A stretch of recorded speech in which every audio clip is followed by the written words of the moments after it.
being a no-limit person, taking charge of your own life, something I really believe, that you are the sum total of all of the choices that you've made up until now. And anything about yourself or your life that you don't like or isn't working or isn't mobilizing you is to be looked at in terms of, can I grow? Rather than, why did I do it, or isn't this wrong? See, the two ways to motivate yourself are deficiency motivation, which says, where I am I don't like. I don't like what I've done. I don't like the fact that I can't do this well or I can't do that well. So I will list these things in my own repertoire, and then I will be constantly trying to repair those deficiencies, always assuming that I'm deficient, that there's something wrong with me, and I'm trying to fix it. And when you do that, you spend your whole life doing that. And you never arrive, because your life becomes a series of trying to get someplace else.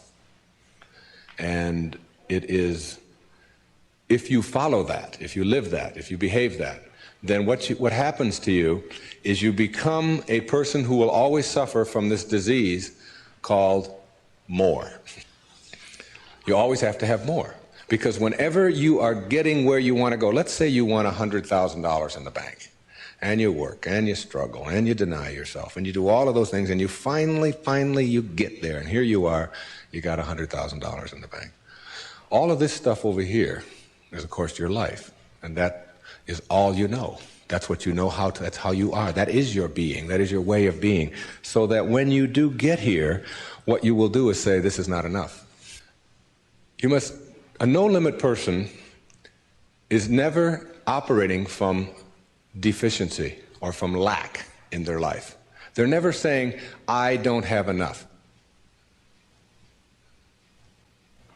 You see, you're never going to get enough. You already are everything. You're everything that you need. Think of it for just a moment. Everything that you need to have total bliss, perfection of your life, you already are. You already have it. You came into this world with nothing. That's how you're going out. And the time that you have here, what you have is your uniqueness, your specialness, and you don't need anything else. Now think on this. If you don't know how to appreciate what you have and where you are in your life, you don't need anything else. Because if you do get something else, you won't know how to appreciate that either. You'll just want more. Or you'll want it to be different. Or you'll want it to be the way it used to be.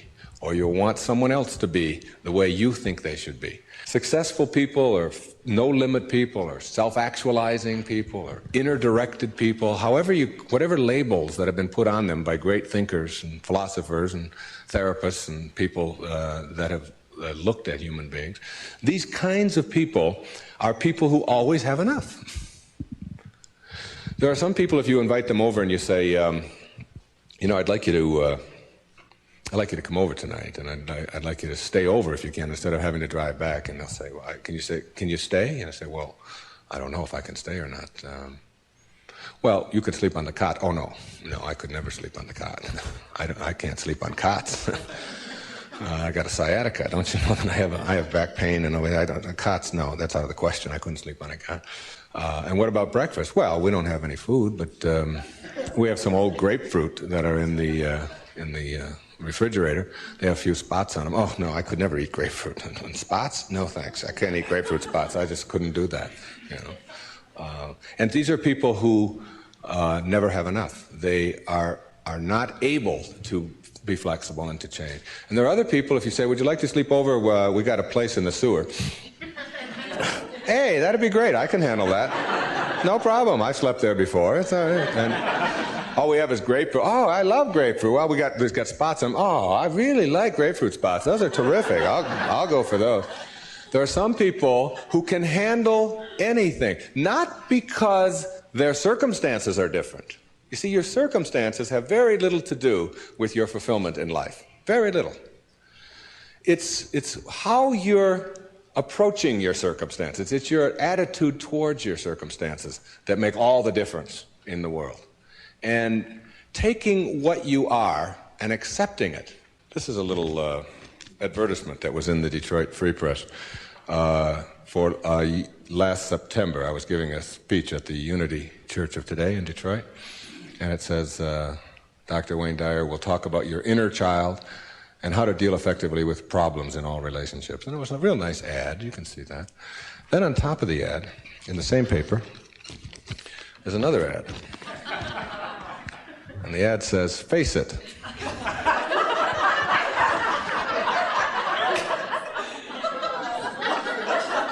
Right on top of my ad, there's no hiding from hair loss.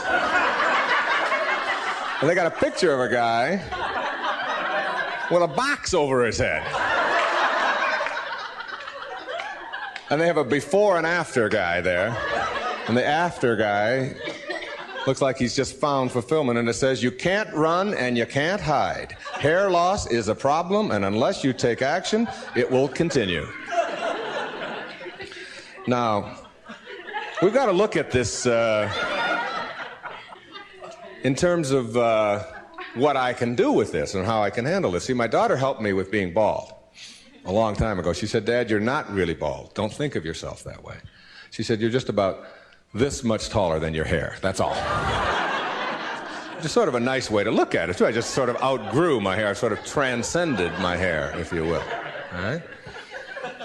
No limit people are human beings who take what they are and accept it, and don't tell themselves that somehow they're deficient because of anything about themselves. This is a very crucial concept for me and for virtually all of us. It's this idea of taking your life in your own hands and being the kind of person that you choose to be, and understanding that everything that comes your way is an opportunity, is a blessing. And it wasn't until I learned how to celebrate virtually everything that came my way that I was able to transcend it. You see, everything that was given to us by God, whatever that is perfect. No one can deny the mountains are perfect, and the rivers are perfect, and the birds are perfect, and the hippopotamuses are perfect, and so on. This is just what was given to us. Everything else that you have on our planet, that we have on our planet, comes about as a result of thinking. Thinking. Thought makes it so. All right? This microphone comes about as a result of thinking. Somebody imagines it. Somebody then tells somebody else about it, and it creates it. The dress that you're wearing, this shirt that I'm wearing, the shoes that you have, the stage, these cameras. Everything that you see that wasn't given to us was created by man as a result of the way that we think, So what gets inside of us as a cell comes about as a result of the way that we choose to think in our lives. Very important principle to understand, because once you get a hold of thinking, and that it creates everything that you have in your life, you can change and make it as absolutely perfect as you want it to be, because thought makes it so. Creative visualization is what we're talking about here. The imagery, or the image that you have of anything in your life, is really like mental behavior. It's like going out and practicing. If you go out and practice with a basketball, shooting free throws over and over again, that's physical practice. Imagery is mental practice. It's mental behavior. When you have an image that you can succeed at something, when you have an image that you can do it rather than that you can't do it, when you get into your car and you have an image that you're going to find a parking place rather than that there'll be no place to park, so you're not looking for no place to park, you will start acting on the image that you have, very much like you will start acting on the practice that you have when you're shooting baskets or when you're hitting a forehand or working on your soup or anything else that you're doing. Bucky Fuller, who I served with on the Hunger Project Advisory Council for 9 years, who died not too long ago, said that 99% of who you are, you can't touch, you can't see, you can't smell. 99% of you is untouchable, unsmellable, invisible. It is what Ken Kais has called your conscious awareness. It's what looks out behind those eyeballs. What is that? It isn't cells. It's some kind of conscious awareness that you are. And make no mistake about it, you've occupied a whole lot of bodies already. Now, this is not reincarnation talk. Although, I don't know about this reincarnation. People ask me if I believe in it. I say, well, I taught in a junior high school in the inner city of Detroit for 4 years. And I saw those dead bodies come to life every day at 3 o'clock. So I believe in reincarnation, all right?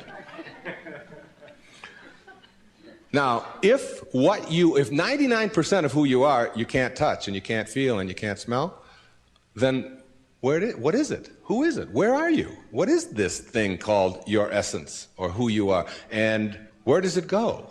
Now think of this. You were in a body. I have a little baby girl who's 11 months old.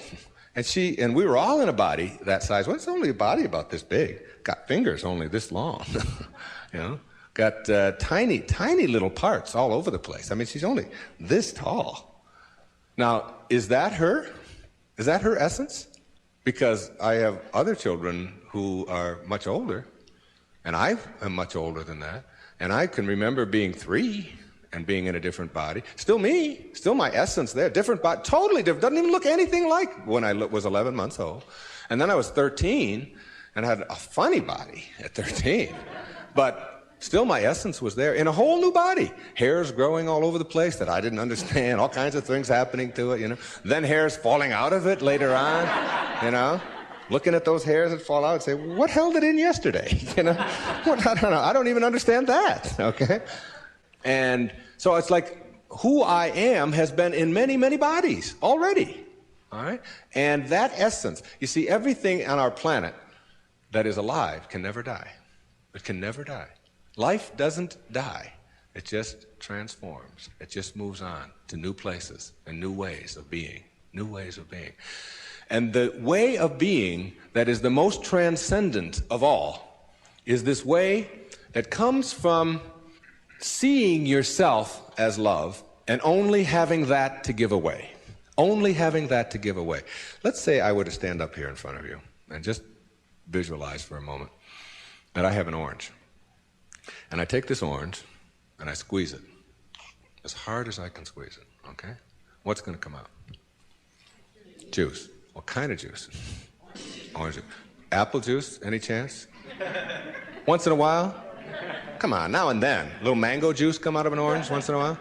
No mistakes, right? Never, no matter what. Next question. Everybody passes. These are easy, okay?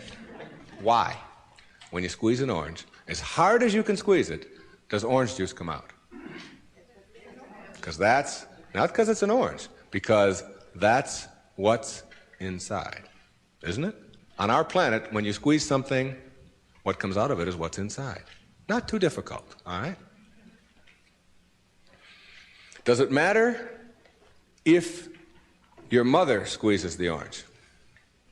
Does it matter what instrument she uses? Does it matter if you just had your period and then you squeeze an orange? Does it matter if your boss squeezes it? How about if your kids do it? Your kids squeeze an orange. Does it matter? Does it matter what time of day? Suppose they do it at noon, all right? How about at 4 in the morning? Does that matter? Whenever you squeeze an orange, the only thing you get out is what's inside, right? No arguments. Same thing works for you. Same principle works for you. It's a principle of the universe, all right? Someone squeezes you. That is, someone puts pressure on you. Someone says things about you that you don't like. Someone puts attention on you, whatever. Your boss says something to you that you don't like. And out of you comes anger. And out of you comes hatred. And out of you comes fear. Or out of you comes stress. Or out of you comes tension. Why? Is it because of your boss and the way they squeeze you? Never. Is it because of your mother? I mean, she really can be a pain sometimes, right? Is it because of your children? No. What comes out of you always when someone squeezes you is what's inside. This is the vital principle of being a no-limit person. It's so crucial to get this and understand that.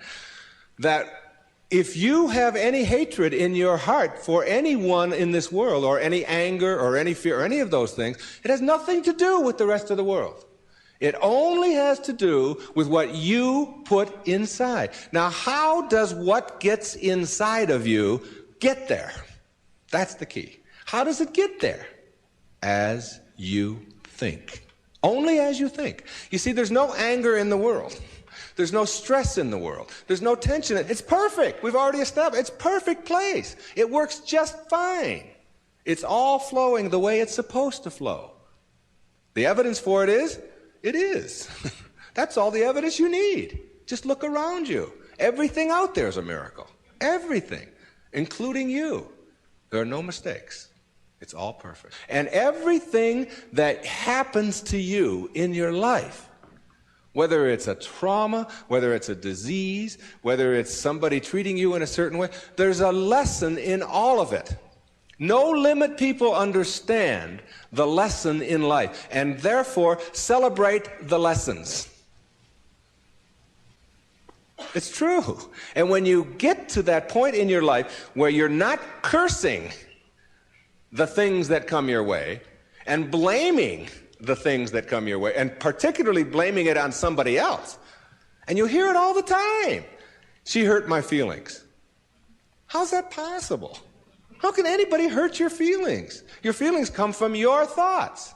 No one can hurt your feelings without your consent. No one can make a fool of you without your consent. No one can embarrass you without your consent. These are choices that you have that come from the way that you think. Someone calls you a name. Hey, stupid.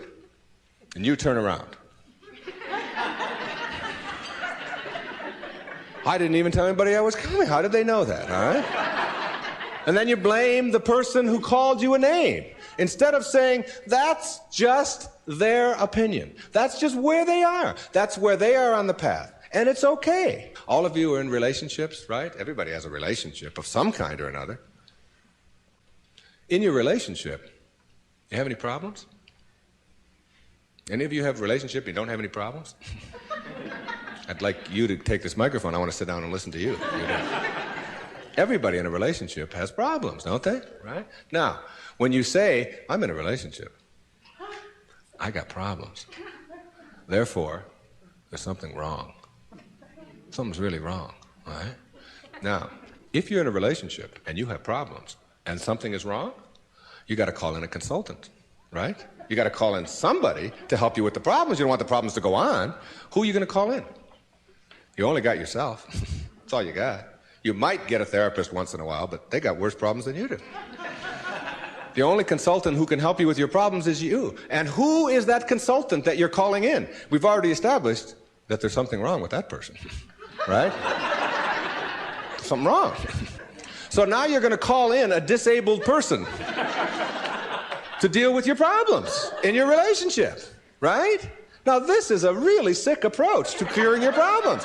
You got somebody who says, we got a problem. You don't talk to me, and I didn't talk to you, and you came home late last week, and this week I called you, and you didn't call, and I was supposed to call you, and then you didn't do it, and how can you do that? Now, this is the consultant you're calling. Excuse me, will you come in and help us? I don't know if I can help you or not. I didn't come home. That's the person you got to deal with your problems. All right? Now, what you can do is you can change all of that around. You can say, I'm in a relationship. We got problems. There's nothing wrong with that. That's the way things are, you know. My problem is that you are different than I am. And you think differently than I do. And you behave differently than I do. And you smell different than I do. And you have all of these attitudes over here that I don't have. Nothing wrong with that. That's the way it is. When two people get together in a relationship, you don't have two people becoming one. If you do that, then what you end up with are two half persons. Who wants a half a person in a relationship? You always are single. Even if you're married and and involved in a relationship forever, you're still always single. You're still always you. Your unique, special, perfect self that is not trying to love, but who is love, who lives love, who is being love. The same as if you pray to God and say, God, will you please help me with my problems? And want God to do it for you. Never happen. You've got to be God, not be afraid to carry God around inside of you. If you want to get healed, you have got to understand that you're not going to get healed if you are asking someone else to heal you. And ask any doctor that you know, any surgeon particularly, who's taking somebody into surgery, and ask them which person has a better chance of living, of surviving, say, serious surgery. Is it the one who has a will to live, or is it the one who's just given up? And the surgery and the cases are exactly the same, all right? But the person who has that will, which we can't define, you can't go out and get a bucket full of will and bring it in there. It's an attitude, it's an approach, it's a belief, all right, that you can do something. And when you have that belief about yourself, then you know, you've got a so much better opportunity to be well in your life. And a belief is everything. I don't know if you've ever thought of that. I watched a little girl, 5 years old, learning how to swim.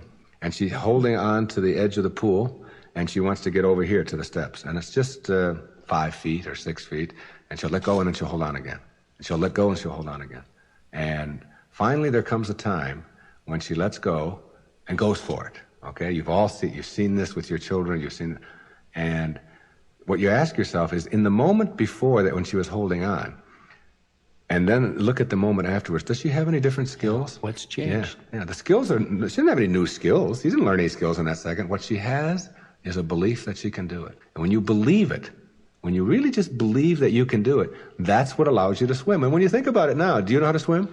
Yeah, so when you dive into the water, you don't think about that. You just know when you dive into the water, you can swim. You don't have any necessary swimming skills or anything like that. Or when you get on a bicycle, you get on, you know that you're going to, unless you believe you can't, because you've never gone out there and tried it and worked on it and done it. You told a story of a patient of yours who had that very problem, who said she didn't know how to ride a bicycle. Yeah, Gail, who came to me many years ago. And you know why she said she couldn't ride a bicycle? Because her mother wouldn't let her get on one. Cop out. Yeah, absolutely.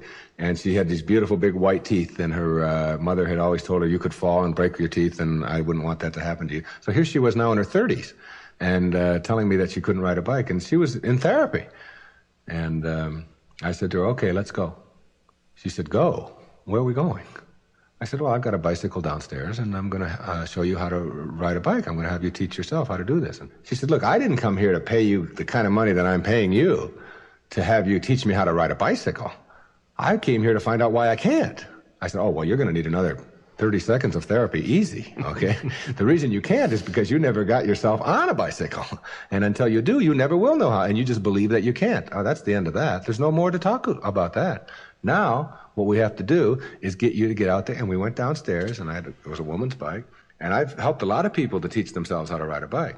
And what you do when you help someone to teach themselves how to ride a bike, because you don't teach anybody how to ride a bike, okay, is you let them do it all themselves. You let them hold it, you let them balance it, you let them move with it, you let them put the pedal down and move it themselves, and you stand back. You say, no, when you're ready, you know, and then you move it, and you hold on for a second, then you put your foot back down, and you practice it and practice and practice that all yourself, you know, with just someone encouraging you. And before long, in just a matter of minutes, when I tell you it was minutes, and this woman had never been on a bicycle before, she rode like 2 blocks on a bicycle. She couldn't believe that she now had a belief.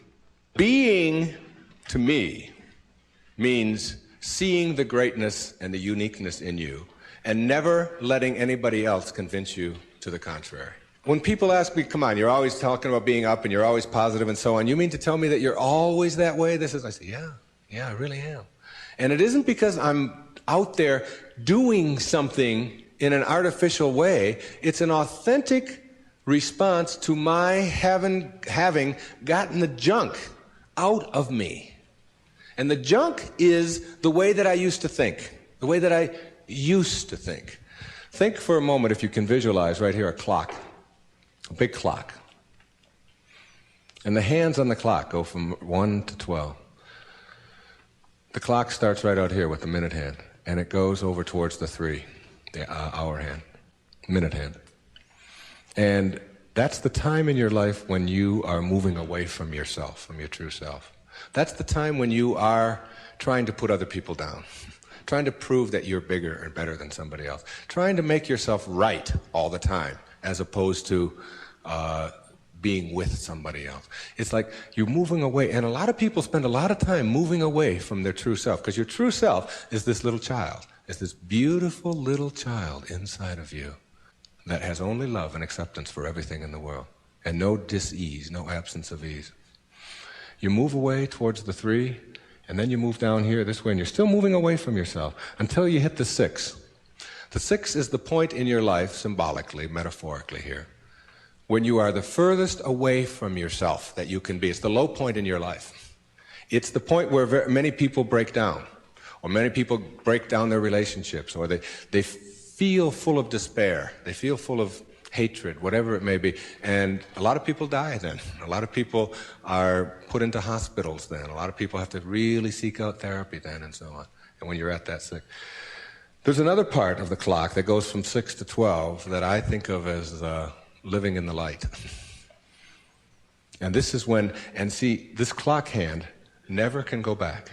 It can't go back. It can only go this way. It only goes this way, as does life. It only goes this way, forward. In this period, this place between 6 and 12, that's when you start coming back to yourself. That's what enlightenment is. That's the pathway to enlightenment. When you send out that stuff that is destroying you, that is killing you in one way or another, and you move yourself back over here, and eventually you get yourself all the way back. This is the light over here. This is the place where you can't go back. You'd be tempted. You might be tempted to steal. You might be tempted to use anger. You might even slip a little bit, and you catch yourself. I can just not too long ago there was we got a problem with our sprinkler in my home. One of the sprinkler heads is off, and if you ever seen that happen, you get a gusher going up there. And I've been wanting to get that thing replaced for the longest time. And I'm walking out of the bank, and there's a sprinkler head right there in front of the bank. Now, I practically own this bank, okay? So I'm going to go there every day, and I do a lot of business with this bank.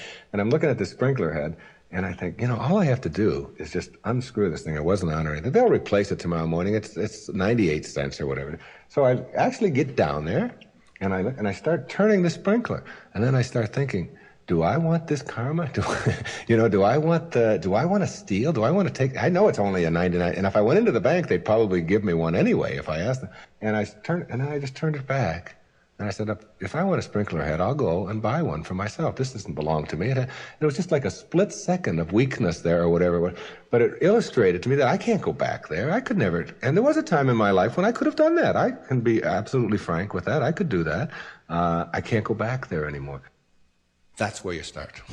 That's the place to start. Because when you get all of that out, when that's all gone, and I mean gone, and it only comes about as a result of the way that you think, so it's just changing around your approach to life, the way that you think in life. When that starts to go away, what you've become filled up with is what your natural self is, which is this loving, accepting, not fighting the universe, but instead living in it and going with the flow and all of the kinds of cliches that you've heard 1,000 times. That's the metaphor there. And you see, every time you try to go back, can't do it. You can't do it. And the ingredients that make for a no-limit life are 5, in my opinion. The first is quality rather than appearances. You begin to change your thinking from appearances and how things look and how other people view me, okay? Because every time you find yourself upset in life about anything that anyone else has said, what you're really saying is what you think of me is more important than what I think of me, all right? So you change from appearances to what I call quality thinking. Quality.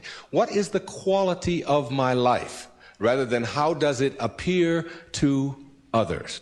Now, do you tell yourself that because my friends don't like me, that means there's something wrong with me? No, that's what you have to learn. That another person's opinion is just that. It's their opinion, and that's all it is. Every time you are upset, or your children are upset, because of what somebody else says about them, including their peers, what you are really saying in that moment, and this is really important, what you're saying is, what you think of me is more important than what I think of myself. And you must never give anybody that kind of power and control over you, because they will always have it. The funny part about approval, for those of you who really want it, now I'm here to tell you that I like approval. I enjoy it. I find it one of the most exciting things in the world. I like it when people read my books. I love it when people applaud. I like it when people tell me nice things and all. I like approval. I'm the first one to admit it. What I don't do is I don't need approval. There's a big difference between wanting approval and needing approval. When you need approval, it means you become immobilized when you don't get it, from making other people's opinions more important. Now, for those of you who say, yeah, but I want approval and I need it, and if I don't get it, and so on, then understand this. The people who get the most approval in life are the ones who care the least about it. And the ones who get the least approval are the ones who are always going after it. So if you want approval in this paradoxical way that I'm talking about it, stop needing it. Stop concerning yourself about it. Ask yourself, who gets the most approval in life? Think of the person that gets the most approval, and you'll see that that person couldn't care less what other people are thinking. They're so busy being, they don't have time to notice what their neighbors are doing. Thoreau said this. He said, if you advance confidently in the direction of your own dreams and endeavor to live the life which you have imagined, you will meet with a success unexpected in common hours. What that means is that success is not something that you can get in life. Success is an inner process. Success is something that you bring to everything you do in your life.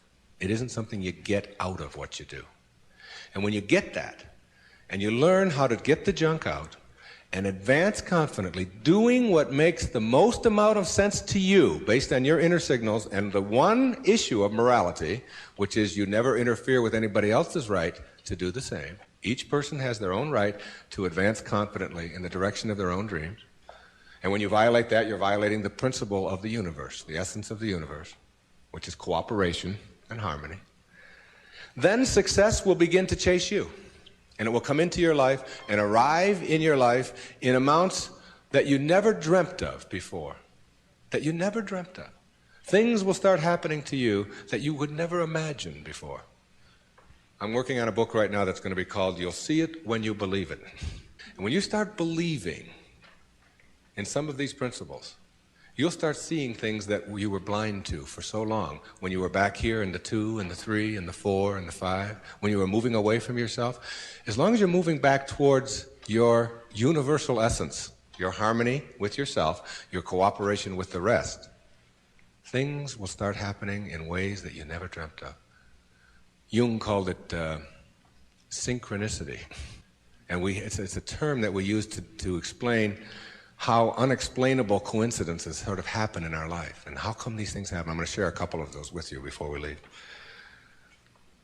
The quality versus appearance in your life means that you get that inner candle flame working in a way that gives you quality, independent of what other people think of you. Maslow, in defining self-actualizing, no-limit people, said they are independent of the good opinion of other people.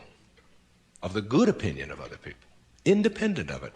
They're so busy advancing confidently, doing the things that make sense, and bringing success to changing their baby's diaper, and bringing success to weeding their garden, and bringing it to the job. They bring it on the airplane, so that when they run into somebody who is rude to them, a stewardess that is rude, they don't see it as an attack on them. It's just where they are, and they send them love. Help them a little bit, you know? They're kind. When somebody wants to get in on the freeway, and they're one old temptation when they were on the 1 to the 6 side was to say, oh yeah, nobody's getting in front of me, I'm getting there first. It's like they slow down a little bit. They don't have all that type A stuff of having to beat somebody else and having to defeat somebody. It's a new way of being.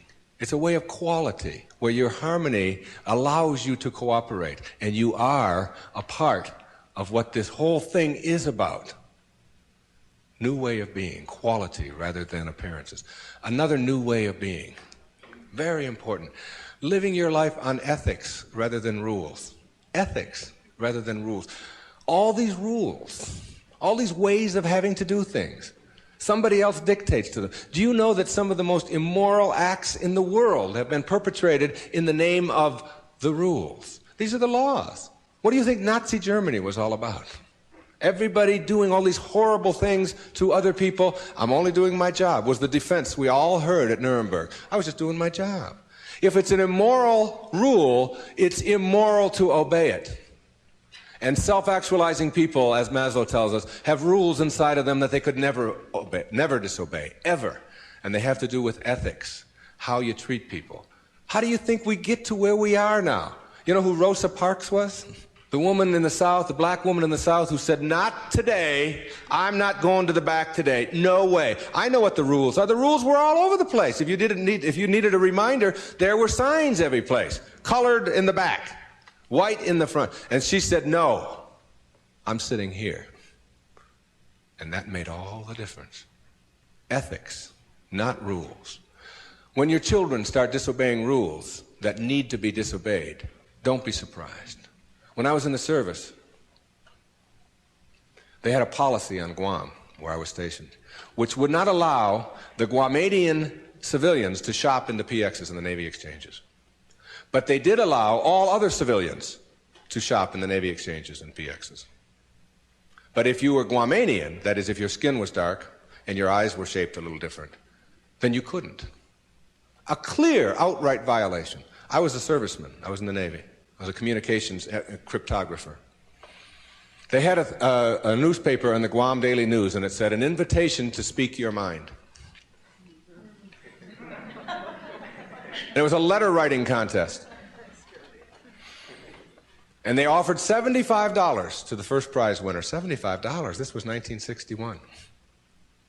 That was a fortune to me. That was a month's pay in the Navy at that time, almost. So I entered the contest, and I knew I would win it. I had already written a novel at that time. A whole novel I'd written while I was on Guam. I knew it wasn't going to be a contest. I felt sorry for the other people entering it. I knew I was going to win this. Unfortunately, I didn't realize that when you're in the service and you have an opinion and you don't submit it to the chain of command, that you can be court-martialed for that. So the headlines on next week's Guam Daily News were, U.S. sailor assails policy of discrimination. Big, hot stuff, all right? And I was called before a vice admiral, Commander Naval Forces Marianas Islands, and threatened with a court-martial because I had disobeyed the rules, even though the rule was immoral. There are lots of them like that. And when I went in and they threatened me with a court-martial, I told them this was my battle plan. They didn't have Xerox machines in those days, so I had to get a lot of carbon paper.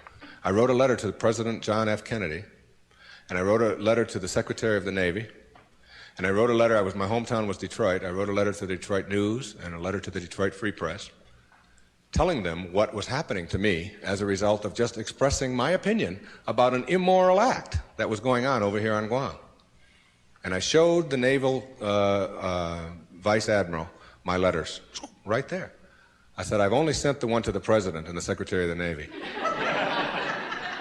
These letters go to the newspapers across the country. There was one there to the New York Times as well, and the Los Angeles Times. It was, and I just spread them out before him. I said, if you court-martial me or punish me in any way for this, then what's going to happen is the world is going to find out about this policy. And I'm prepared. I'm ready. I can handle it. And I was 20 years old at the time, or 21. Not only did I get a blessing from that, because all things come in blessings for you, I got out 90 days early. And they stamped on my record, P.I., because the president took it up and sent it to the secretary. Must have. And I never heard from him, but the P.I. on your record means political influence. And they don't like anybody with political influence in the military. And as soon as they saw that, they said, this is somebody we probably will be giving a discharge real soon. There was no court-martial. And in September of 1962, a brand new policy was initiated on Guam, which allowed any civilian to shop in the Navy exchanges. And it came about as a result of someone saying, these rules are immoral, and therefore it's immoral to obey them. New ways of being, ethics rather than rules. And when your kids want to know why, how come these rules are so stupid? How come we have to do this? Encourage them to change them. My mother always did that. She would have to help me get out of the messes that I got myself into, because I did it in my impetuous youth. I would just, when they would say to me, what's more important, your job or school? I was just honest. I said, my job, of course. That's how I felt in those days. But what you do put out in the world is exactly what's coming back to you. And if you find things coming back to you that you don't like and don't understand, don't ask yourself why these things are coming to you. Ask yourself what you're doing to make them come back to you. And when you start putting the responsibility on yourself, you'll start seeing dramatic changes. Dramatic changes. A new way of being. Instead of ethics, instead of rules, ethics. Another new way of being. Instead of looking all your life for achievements and externals, try living your life on knowledge for the sake of knowledge. Knowledge instead of achievement. For the sake of knowledge. Being in a context in which you don't have to collect a lot of merit badges. You don't have to collect a lot of awards and other people's value judgments. That you go to school or you go out into the world or you read or whatever it is you do because it makes sense to you, not because of what somebody else is going to put on a transcript or where you're going to appear in a class list. We need to help our children to understand and value the importance of knowledge for the sake of knowledge and doing things that make sense rather than taking the easy way. Knowledge rather than always trying to achieve. We're in an achievement-oriented society, which tells us that we evaluate and judge a human being based upon how many achievements he has. But most of the people who get caught up in that trap and are always in this circle of trying to get ahead, trying to always get ahead, their reward for that almost always is higher blood pressure, ulcers, early deaths, and even things like cancer, we're beginning to find out, are related to the kinds of stresses that we have. And remember, it's a perfect universe. There's no stress in it. There's only people thinking stressful thoughts. And when you put that pressure on yourself to always achieve and get ahead of the other guy, you miss what it's really all about. There's nothing wrong with goals. It's falling in love with them that's the problem. It's not being able to be flexible and alter them. If you have a goal to get here, to get $100,000 in the bank, to get to this promotion, to get 2 cars in your garage, to whatever it is that your goal is, and you're on your way to that, and you're always working at the goal, all of this stuff on your way to the goal is called striving, and that's what you learn, striving. And striving is a very low-level place to be. When you get to your goal, because all you've ever known is striving, you will just always suffer from this disease called more. You will just upgrade your goal to $200,000, 4 cars and 2 houses and another wife and a younger one and all of these kinds of things. If you have a goal and you understand that every step along the way is a present moment to enjoy and to live, then the goal won't become any obsession. I don't have any goals in my life. People ask me, where are you going to be 5 years from now? What are you going to be doing? What's next for you? I remember what Lincoln said, who to me was like the greatest person who ever sat in that White House. He said, I never had a policy. He said, I just tried to do what made the greatest amount of sense each and every day of my life as I sat there as the President of the United States. And I think there's something really significant in that you don't have to get it all planned out and follow a certain pattern and do it a certain way. If you just sort of trust your inner instincts and go with that and live each moment, the goal stuff will all take care of itself. But if you're sacrificing and pushing your life aside and suffering on your way to trying to get someplace, you'll never get there. It will always elude you, because once you get there, you'll just have to upgrade it. And that's because that's all you'll know. Nowness is that purest form of sanity, living in this moment and enjoying it. And all the rest of it will sort of work its way out. Another new way of being for me is to think of yourself in terms of personal authority rather than being an authoritarian. Personal authority. A person who has authority never needs to dominate anyone else, ever. Dominating doesn't become necessary. In business, you can have authority. The people who have the most authority are the ones who listen the most, and the ones who are the most conscientious about what do other people have to say. A person in a relationship who has to dominate somebody else and has to make the other person submissive shows that they don't have authority, because they're getting their power not from within for themselves, but on the basis of who they can control. And that never lasts. That never lasts. The only thing that lasts is having inner power, if you will. Know thyself. That's what Shakespeare said. Know thyself. The more you know yourself, the more you become honest with yourself, honesty becomes just a way of life. No, I don't think the world necessarily does, but you can't run your world. You can't run your world based upon what the rest of the people in the world want or don't want. To me, honesty is like, it's a karma that goes out into the world. How people treat you in the world is their karma. How you react is yours. And when you react to it with dishonesty, that's what you're putting out into the world, dishonesty. And when you put dishonesty out into the world, that's what's going to come back to you, because what goes out is what comes back. That all, as you sow, so shall you reap. I mean, it's in every great institution that there is in the world, whether it's a religion or a philosophy or whatever. What you put out is what comes back. Whatever you plant is what you're going to get back. And the more that you put out honesty, just because it's what you are, because you are being honesty, you're not trying to be honest, you're just being honesty, then that's what will come back to you on a regular basis. And when it doesn't, you'll just see that as another test for you to pass. And finally, a fifth way of being that is new, for me, it has become a way of life. It's called serenity instead of acquisitions. The more you try to acquire, the more you try to get, the more you try to collect in your life and evaluate yourself on the basis of that, the less serenity you're going to have. More is less. It's almost a secret of the universe. Serenity means inner peace. It means that you can find joy in every moment that you have in your life instead of always looking for it. It means that while you are driving along the countryside, and seeing, instead of saying, "Oh, I'm on my way to this point," that you can open your eyes and see it with new eyes. See the rolling mountains, see the grass, see the deer, see the sky. You can just stop wherever you are in this second, wherever you are, and just look around you, and you can begin to appreciate just your surroundings and your environment. Then you can begin to appreciate the people that are in your life, and even the ones that are negative and you're having the most difficulty with. You can practice a new way of being with them, which is sending them love, sending them flowers, send them books, send them a tape, send them something, and just see what kind of reaction that you get. Super emotional health is just an attitude. An attitude is everything.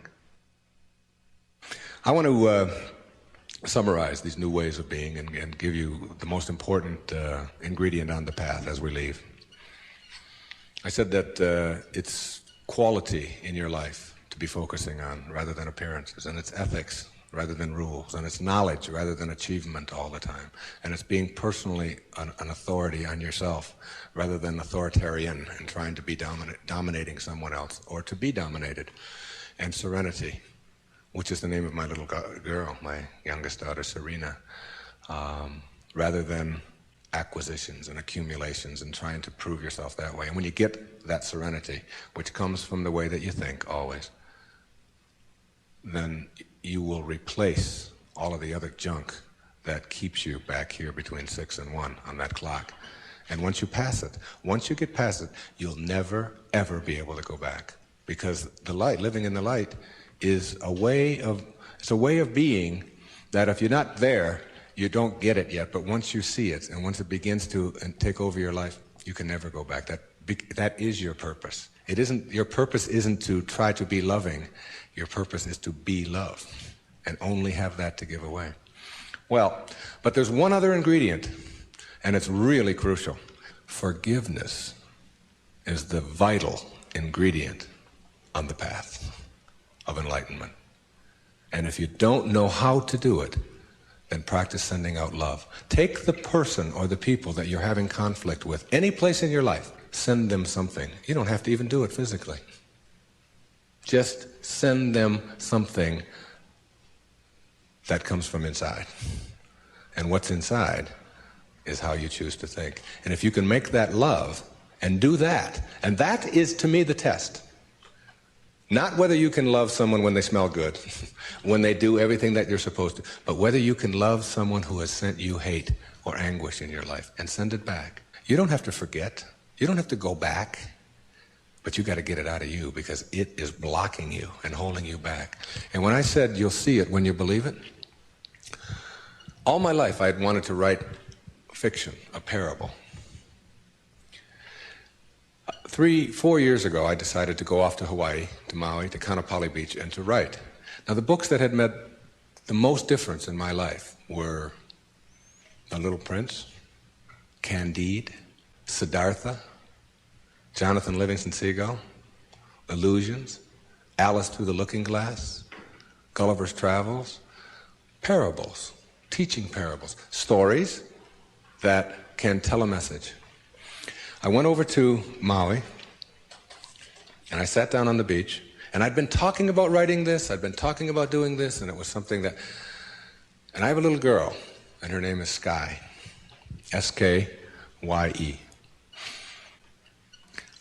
I decided to reverse the letters in her name, E-Y-K-S, and put an I in there, which symbolizes the self, Icus. And I just created this parable of a woman whose name is Icus, who lives on another planet. The planet is Uranus.